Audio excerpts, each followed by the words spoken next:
राजस्थान के लोक देवताओं में से आज हम पढ़ने वाले हैं गोगा जी महाराज। गोगा जी, लोक देवता गोगा जी को कहा जाता है राजस्थान का पीर। हमने पढ़ा था राजस्थान के अंदर 5 पीर है, गोगा जी, हड़बू जी, मांगलिया मेहा जी, पाबू जी और गोगा जी महाराज। एक हमने ट्रिक पढ़ी थी, पाबू, हड़बू, रामदेव, मांगलिया मेहा, पांचों पीर पधार जो गोगा जी चौहान, वही थे गोगा जी महाराज। उनके बारे में आज हम पढ़ने वाले हैं। गोगा जी का जन्म हुआ था विक्रम संवत 1003 के अंदर। इनका जन्म हुआ था दद्रेवा चूरू के अंदर। दद्रेवा एक स्थान है चूरू डिस्ट्रिक्ट के अंदर, वहाँ पर इनका जन्म हुआ था। इनके पिता जो थे उनका नाम था जेवर जी, जेवर सिंह जी वहाँ के ठाकुर हुआ करते थे दद्रेवा चूरू के। माता जो थे इनकी माता का नाम था बाछल दे। ध्यान रखना, माता का क्या नाम था? बाछल दे। इनकी पत्नियां, 2 पत्नियों के बारे में उल्लेख मिलता है, हम पढ़ेंगे आगे। इनका एक ग्रंथ है कवि मेह द्वारा लिखा गया, उसके अंदर इनका उल्लेख मिलता है। इनकी 2 पत्नियों का उल्लेख मिलता है, एक थी सूर्यल दे, दूसरी का नाम था केलम दे। सूर्यल दे जो थी वे कजरीवन है यूपी के अंदर, वहाँ की राजकुमारी थी।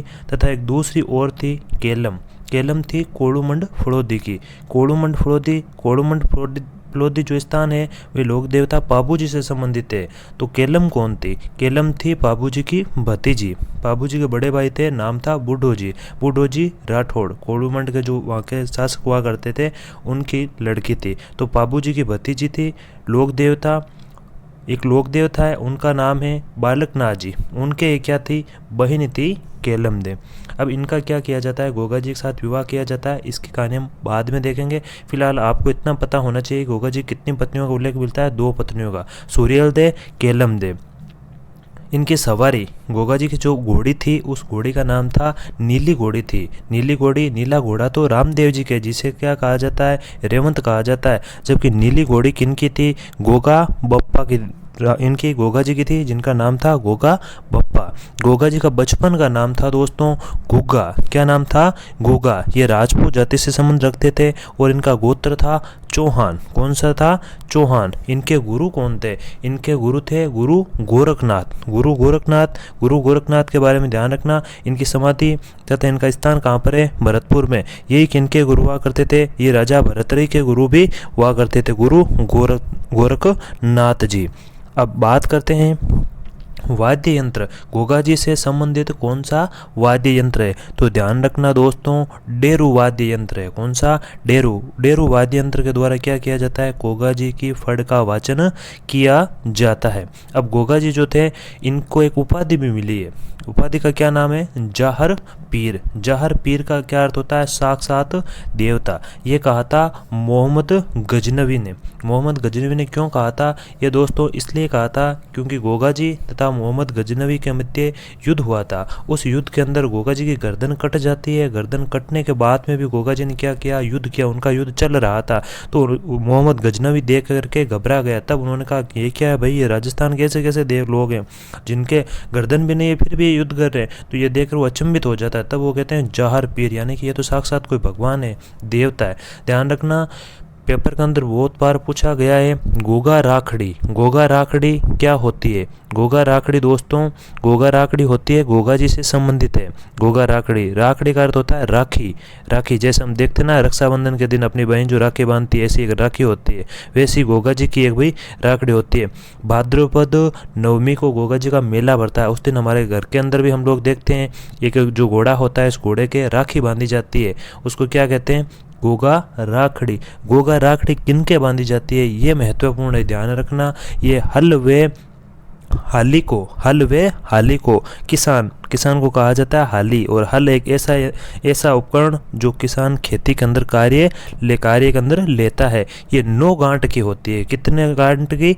9 गांठ। इसमें छोटी बारीक 9 गांठें लगी हुई रहती है। और दूसरा प्रश्न पूछा जाता है गांव खेजड़ी, गांव गोगा संबंध किस लोक देवता से हैं? बहुत 2 या 3 बार यह प्रश्न आया हुआ है, तो आपको ध्यान रखना है ये संबंध आता है गोगा जी से।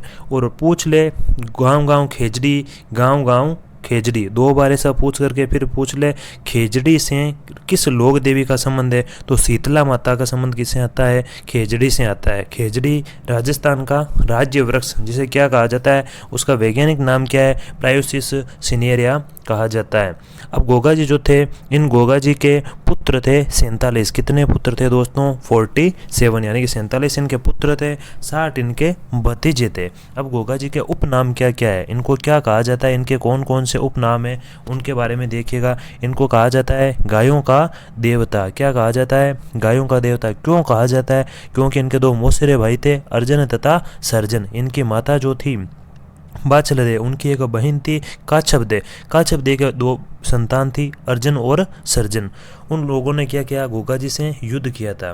गोगा जी के जो भाई थे वे अर्जन और सर्जन मौसेरे जो भाई थे, वो गायों को लेकर के चले गए। गोगा जी की जो गायें थी उनको लेकर के चले गए। प्राचीन समय में सबसे बड़ा अगर किसी के पास धन होता था वो होता था पशुधन, और पशुधन सर्वाधिक लोग गायों को मानते थे। हिंदू धर्म के लोग गायों को विशेष रूप से माना करते थे, उनकी पूजा करते थे, उनका पालन करते थे। तो गोगा जी की जो गायें थी उनको अर्जुन व सर्जन ले गए।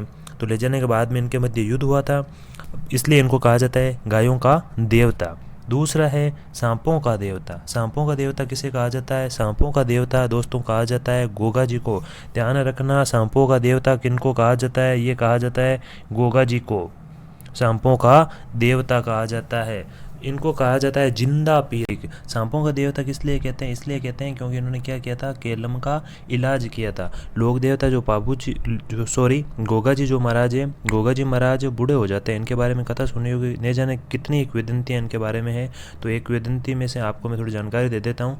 जो गोगा जी थे इनकी 2 पत्नियाँ थी, सूर्यलदे और दूसरी का क्या नाम था, केलमदे। ये बूढ़े हो जाते हैं तब सूर्यलदे की कहा जाता है मृत्यु हो जाती है। मृत्यु होने के पश्चात गोगा जी के लिए जरूरी हो जाता है विवाह करना। तो गोगा जी बूढ़े हो जाते हैं, जब गोगा जी बूढ़े हो जाते हैं तब उनकी शादी करने की आवश्यकता होती है। तो वह शादी बूढ़े को, भाई कौन शादी करे बूढ़े से, कोई नहीं करना चाहता। फिर भी गोगा जी ने क्या किया, ये थोड़े सिद्धि पुरुष थे और धार्मिक प्रवृत्ति के लोग थे। तो इनको पता चला कि एक कोलूमंड फड़ौदी के अंदर एक स्थान है, ठिकाना है कोलूमंड। वहाँ के शासक हैं, वहाँ के जो शासक हैं मतलब ठाकुर है बूढ़ो जी की एक पुत्री है और उनके भाई है पाबू जी, काफ़ी जाने अच्छे व्यक्ति है। वो मेरे जैसे ही है, यानी कि लोक देवता के, वो भी लोक देवता थे, अच्छे कार्य करने वाले। हो सकता है वहाँ पर मेरा क्या हो जाए, शादी हो सकती है।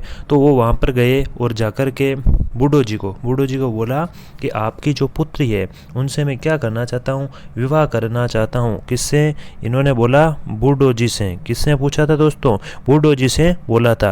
अब बूढ़ो जी ने देखा गोगा जी को, देखते देखते टकाटक देखते रहे और उन्होंने मन ही मन में सोचा मैं कोई अपनी पुत्री को बूढ़े के साथ में थोड़ी शादी करूँगा, नहीं करूँगा। एक पिता नहीं चाहता ना कि भाई मेरी जो लड़की है उनके जो वर है कोई बूढ़ा हो, नहीं चाहते, कोई भी नहीं चाहते। तो उन्होंने भी सोचा शायद ऐसा नहीं करना चाहिए।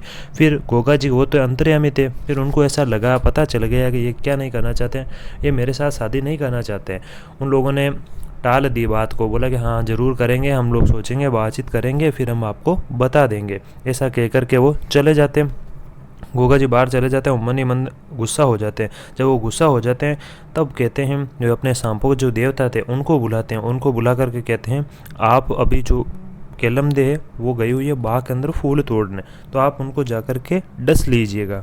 तो वो जाते हैं सांपों के देवता और जाकर के उनको डस लेते हैं। डसने का मतलब क्या हो जाता है, उनको डंक दे देते हैं, खा जाते हैं। खाने का खाते तो नहीं है, डसते हैं, यानी कि डंक देते हैं।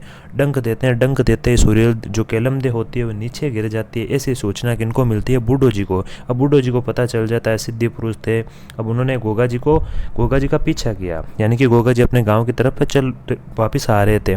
तो गोगा जी को वापस बुलाया गया और कहा गया कि आप क्या करें, इनका इलाज करें, आप कैसे भी करो, हम आपके साथ इनकी शादी कर देंगे, आप इनका इलाज करो। तो गोगा जी क्या करते हैं, इलाज करते हैं, परंतु जो सांप का जहर था वह बहुत ज़्यादा उस समय तक चढ़ गया था। तो गोगा जी ने सांपों के देवता जो थे उनको बुलाया, वो आ नहीं रहे थे। तो उन्होंने क्या किया, यज्ञ किया। उस यज्ञ के अंदर क्या किया, एक गर्म तेल किया, कढ़ाई के अंदर गर्म तेल किया, उस कढ़ाई के अंदर क्या डाला, उस कढ़ाई के अंदर उन्होंने डाला तेल, और सांप, जो भी सांप थे मंत्र वाचन कर रहे थे, उसमें जो सांप थे वो आकर अंदर गिर रहे थे। तो सांपों के देवता आकर के उनके चरणों में गिर जाते हैं और कहते हैं मुझे क्षमा करें, मैं आपका आदेश नहीं पा सका, लेकिन अब मैं क्या करूँगा, अवश्य आपकी इच्छा पूरी करूँगा। तो गोगा जी के कहने पर क्या हो जाती है, केलमद तैयार हो जाती है और बूढ़ो जी उनके साथ क्या कर देते हैं, शादी कर देते हैं। अब बात करें इनकी सर्वाधिक मान्यता कहाँ पर है। इनकी सर्वाधिक मान्यता है हरियाणा के अंदर। कहाँ पर है, हरियाणा के अंदर। क्यों है, क्योंकि हनुमानगढ़ से भी संबंध रखता है, हनुमानगढ़ के पास में भी है, सीमा पर है हनुमानगढ़ के पास में हरियाणा, और साथ ही साथ के अंदर क्या है, पंजाब भी है। उसके बाद में तीसरे नंबर पर बात करें तो हिमाचल प्रदेश में इनका संबंध आता है। गोगा जी के जो गीत हैं वे क्या कहलाते हैं, छावली कहलाते हैं। ध्यान रखना महत्वपूर्ण है, गोगा जी के गीत क्या कहलाते हैं, गोगा जी के गीत छावली कहलाते हैं। रामदेव जी के गीत क्या कहलाते हैं, आपने पढ़ रखा है ना, तो बताइएगा रामदेव जी के गीत क्या कहलाते हैं। रामदेव जी के गीत क्या कहलाते हैं, ब्यावले कहलाते हैं। और ब्यावलों को वाचन कौन करता है, कौन करता है बताइएगा आप। ब्यावलों का वाचन करते हैं रिखिया, यानी मेघवाल जाति के जो भक्त होते हैं वे क्या करते हैं, इनके ब्यावले गाते हैं। अगली बात करें हम मौसेरे भाई। मौसेरे भाई कौन थे, इनके मौसेरे भाई थे अर्जन और सर्जन। मोहम्मद गजनवी के साथ में गोगा जी का क्या संबंध था, मोहम्मद गजनवी के साथ गोगा जी का संबंध था कि इन्होंने क्या किया, मोहम्मद गजनवी ने गोगा जी अर्जन सर्जन के कहने पर गोगा जी के अर्जन सर्जन के साथ मिलकर गोगा जी के विरुद्ध युद्ध किया था, जिसमें गोगा जी की क्या हो जाती है, युद्ध करते करते ददरेवा चूरू के अंदर इनकी गर्दन गिर जाती है। जो गर्दन गिर जाती है तो जहाँ पर गर्दन को हम लोग क्या कहते हैं, गर्दन को हम कहते हैं शीश। तो जो ददरेवा चूरू है उसको कहा जाता है शीश मेड़ी। क्या कहा जाता है, शीश मेड़ी। ध्यान रखना, शीश, गर्दन को कहा जाता है शीश मेड़ी, यानी भाग, शीश मेड़ी। शीश मेड़ी पूछे या ददरेवा पूछे कहाँ पर है, चूरू के अंदर है। लेकिन युद्ध करते करते वो युद्ध करते ही जा रहे थे और उनकी जो दड़ थी, यानी कि शरीर था, गोगा जी का जो शरीर था, गर्दन तो गिर गई परंतु उनका ये जो शरीर था, ये शरीर कहाँ चला गया, ये युद्ध करते करते चला जाता है दोस्तों हनुमानगढ़, नौहर हनुमानगढ़। वहाँ पर क्या इनकी गिरती है, दड़ गिरती है। इस कारण उसे क्या कहा जाता है, इस कारण इसे कहा जाता है धुर मेड़ी। क्या कहा जाता है, धुर मेड़ी कहा जाता है। अब इसकी युद्ध की, इस जो गोगा जी तथा मोहम्मद गजनवी के मध्य जो युद्ध हुआ था, इस युद्ध की जानकारी कहाँ पर मिलती है, इस युद्ध की जानकारी मिलती है कवि महक द्वारा लिखित एक ग्रंथ है राव साल। ध्यान रखना बहुत महत्वपूर्ण है, राव साल ग्रंथ किसका है, राव साल ग्रंथ जो है वह है कवि महका। किस पर लिखी गई है, ये लिखा गया ग्रंथ है गोगा जी पर। नीचे मैंने लिखा है और भी आप देख लेना, शीश मेड़ी ददरेवा चूरू के अंदर है, जबकि धुरमेड़ी नौहर हनुमानगढ़ के अंदर है। नौहर हनुमानगढ़ का जब भी नाम आता है तो आपके सामने 2-3 जानकारी अपने आप आ जाती है। राजस्थान के पुरातात्विक स्थल, बात करें कालीबंगा, काले रंग की चूड़ियाँ, कालीबंगा बहुत बार आपने पढ़ा है ना, बस वही है। रंग महल, गगर नदी, सारी की सारी जानकारी आपके सामने आ जाती है जब बात करते हैं हम हनुमानगढ़ की। अब युद्ध, गोगा जी ने जो युद्ध किया था मोहम्मद गजनवी के साथ में, उस युद्ध के अंदर गोगा जी को आशीर्वाद देने वाली देवी कौन थी, यह प्रश्न केवल एक ही बार पूछा गया है। अब ये ध्यान रखना, अगली बार हो सकता है ये आपके सामने प्रश्न आ जाए, तो अब आपको इसका पता होना चाहिए। क्यों, आप तो अच्छे से जब पढ़ रहे हो तो पता तो होना ही चाहिए आपको। तो ये देवी थी, कौन सी देवी थी, देवी थी दधिमती माता, दादीच वंश की कुल देवी। ये गोट मांगलोद के अंदर, कहाँ पर है, गोट मांगलोद के अंदर। यहाँ पर इन्होंने क्या किया, गोगा जी ने आकर के माता के सामने आकर के इन्होंने आशीर्वाद मांगा कि हे माता, मेरे साथ ऐसी ऐसी घटनाएं हो रही है तो मुझे क्या करना चाहिए। तो ये कहते हैं, माता ने आशीर्वाद दिया कि आप युद्ध करो और युद्ध के अंदर क्या होगी, आपकी विजय होगी। युद्ध के अंदर विजय होने का आशीर्वाद देने वाली दधिमती जो माता है, इनके बारे में और भी बहुत सारी किंवदंतियाँ हैं। जब हम पढ़ेंगे राजस्थान की लोक देवी, उस समय हम दधिमती माता के बारे में पढ़ेंगे। फिलहाल आपको इतनी जानकारी होनी चाहिए कि गोगा जी को मोहम्मद गौरी तथा अर्जन सर्जन के साथ युद्ध करने के लिए, किस माता का आशीर्वाद मिला था, किस माता के आशीर्वाद से उन्होंने युद्ध किया, युद्ध के अंदर विजय प्राप्त की, तो ऐसी माता कौन सी थी? दधिमती माता। मंदिर, इनका मंदिर कहाँ पर बना हुआ है? इनका मंदिर बना हुआ है दोस्तों नौहर हनुमानगढ़ के अंदर। बहुत बड़ा मंदिर बना हुआ है नौहर हनुमानगढ़ के अंदर। उस मंदिर के मुख्य दरवाजे पर बिस्मिल्लाह शब्द अंकित है। क्या शब्द अंकित है? बिस्मिल्लाह। बिस्मिल्लाह, बिस्मिल्लाह शब्द अंकित किसने करवाया था? मोहम्मद फिरोज शाह तुगलक ने करवाया था। और इस बिस्मिल्लाह शब्द का ये कौन सी भाषा का है? तो ये अरबी भाषा का है। और इस अरबी भाषा का शब्द का अर्थ क्या होता है? अर्थ होता है शुद्ध होना। तीनों प्रश्न पूछे गए हैं। किस लोक देवता के मंदिर के मुख्य दरवाजे पर बिस्मिल्लाह शब्द अंकित है? तो गोगा जी। बिस्मिल्लाह शब्द का अर्थ क्या होता है? शुद्ध होना। किस भाषा का है? अरबी भाषा का है। तो ध्यान रखना। दूसरा प्रश्न, निर्माण, फिरोज शाह तुगलक जो थे उसने क्या करवाया था? मंदिर का निर्माण करवाया था। किनके मंदिर का? गोगा जी के मंदिर का। फिर जीर्णोद्वार किसने करवाया था? जीर्णोद्वार करवाया था गंगा सिंह राठौड़। गंगा सिंह राठौड़। गंगा सिंह राठौड़ कहाँ के थे?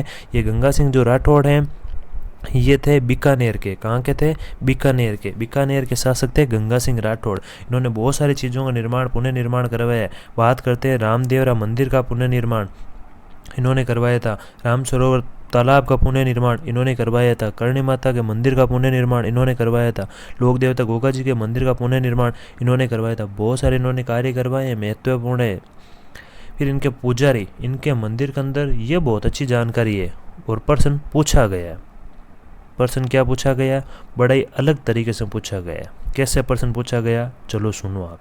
प्रश्न पूछा गया है कि भाद्रपद माह में गोगा जी का मेला लगता है। बिल्कुल लगता है। तो भाद्रपद माह में गोगा जी के मंदिर में पुजारी कौन होते हैं? तो यह पता होना चाहिए कि भादवा जो महीना होता है भाद्रपद, उस माह के अंदर हिंदू पुजारी होते हैं। केवल एक माह ही हिंदू पुजारी होते हैं। बाकी जो 11 माह जो पुजारी होते हैं वो मुस्लिम पुजारी होते हैं। और मुस्लिम में से एक जाति है, मुस्लिम में से एक अलग गोत्र है, उसका नाम है कायम खानी। कायम खानी जो मुस्लिम होते हैं, कायम खानी वर्ग के, वो क्या करते हैं? इनकी पूजा करते हैं। कितने माह? 11 माह। ये बड़ा महत्वपूर्ण प्रश्न है, पूछा तो अभी तक नहीं गया है, परंतु ये ध्यान रखना। हो सकता है पिछली बार ये प्रश्न पूछा गया, अब की बार ये प्रश्न आ जाए। अब इनके जो पुजारी हैं वो क्या कहलाते हैं? पुजारी इनके कहलाते हैं चेवाण। क्या कहलाते हैं? चेवाण कहलाते हैं। और इनको चाइल भी कहा जाता है। अब गोगा जी का मेला कब लगता है? गोगा जी का जो मेला लगता है वह भाद्रपद कृष्ण नवमी, जिसे गोगा नवमी कहा जाता है, गोगा नवमी को इनका मेला लगता है। मंदिर की आकृति कैसी है? मंदिर की इनकी जो आकृति है वे मकबरे नुमा है। मकबरे नुमा इनकी, यानी कि ऐसी इनके मंदिर की आकृति है। इस मंदिर के अंदर क्या है? गोगा जी का थान है। ऐसा जो मंदिर है उस मंदिर के अंदर क्या है? गोगा जी का थान है। और इस मंदिर के मुख्य दरवाजे पर क्या है? बिस्मिल्लाह शब्द अंकित है। मंदिर के अंदर पूजा किनकी होती है? तो सांप की पूजा होती है। मंदिर के अंदर पूजा किनकी होती है? सांप की पूजा होती है। प्रश्न ये बड़ा अच्छा पूछा गया था कि किस लोक देवता के मेले में कंजर जाति के लोग नृत्य करते हैं? तो कंजर जाति के जो लोग नृत्य करते हैं वे कौन सा है? वे है गोगा नृत्य। और गोगा जी के मेले में कंजर जाति के लोग नृत्य करते हैं। और क्या करते हैं? वाद्य यंत्र इनका जो होता है वो कौन सा होता है? सांकल।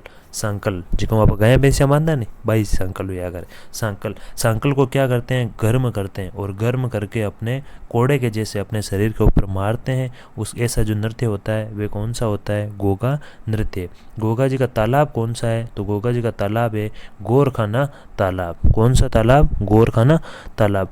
गोगा जी की ओल्डी कहाँ पर है? यह प्रश्न 2 बार पूछा गया। गोगा जी की ओल्डी कहाँ पर है? ये है किलेरियों की ढाणी सांचौर जालोर के अंदर।